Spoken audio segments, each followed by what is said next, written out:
When I was 29 years old, I experienced a terrible accident. I was hit by a falling flower pot. I died in the accident and went to the other side. I saw my deceased family and Jesus. I also saw heaven, and then I was lucky enough to be allowed to come back. Did you get hit on the head? Saw a bright blue light.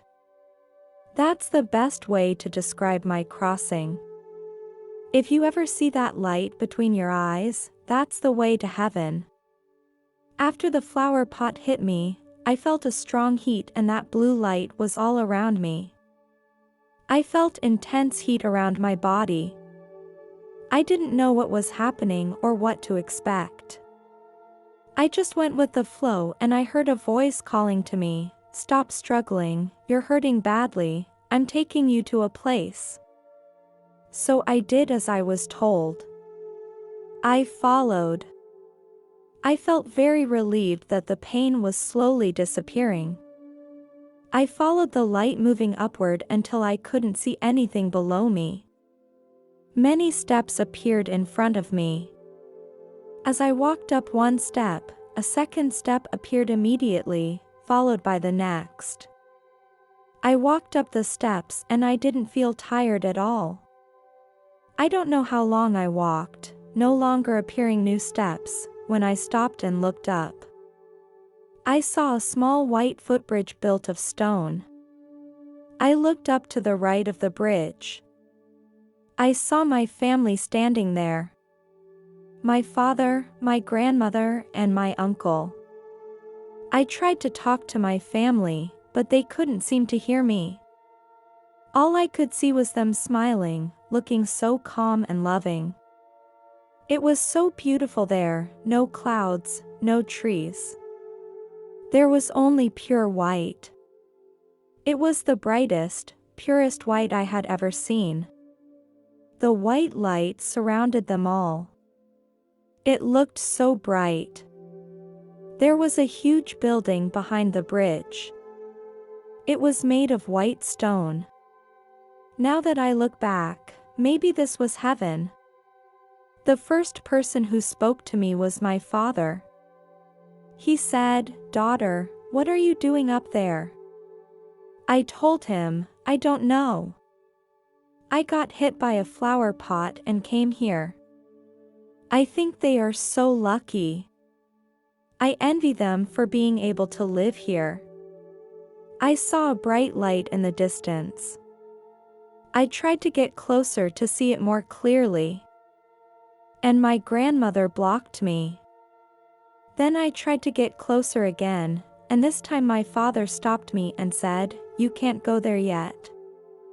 I was a little angry. That's when the rest of the family said to me, "This is not your time. You have to go back.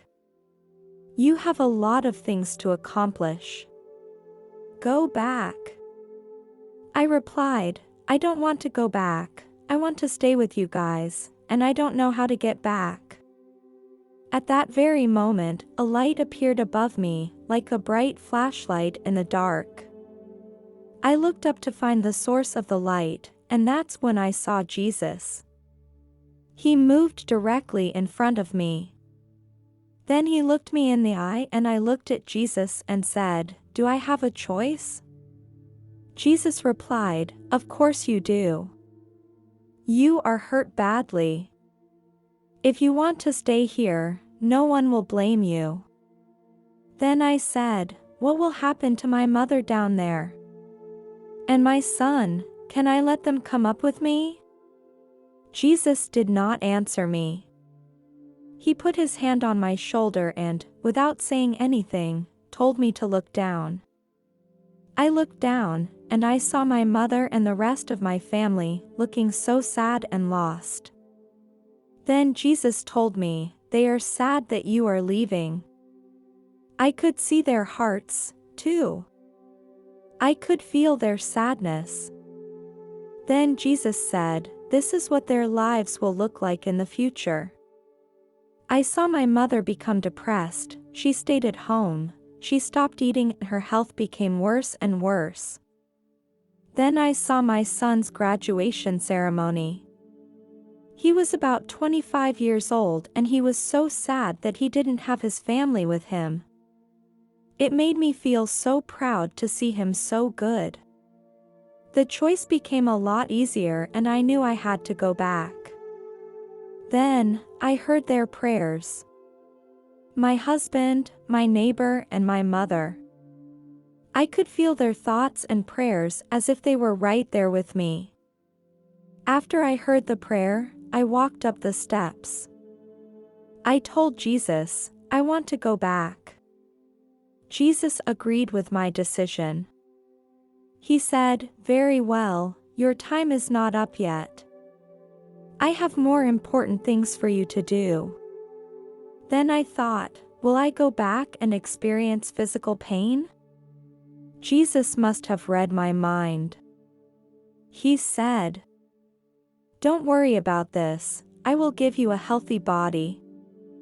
Then I began my descent down, as smooth as an escalator. We went through the roof and into the operating room. The doctor was operating on me. Jesus put my soul back into my body without any problems. It didn't take long for me to recover and the doctors were amazed. Only I knew what was causing it. Although I missed my father, I knew I would see him again in the near future, in that beautiful place. I have more important things to do now. I have to take care of my mother and my son. I wish I could be by his side on the day he graduates.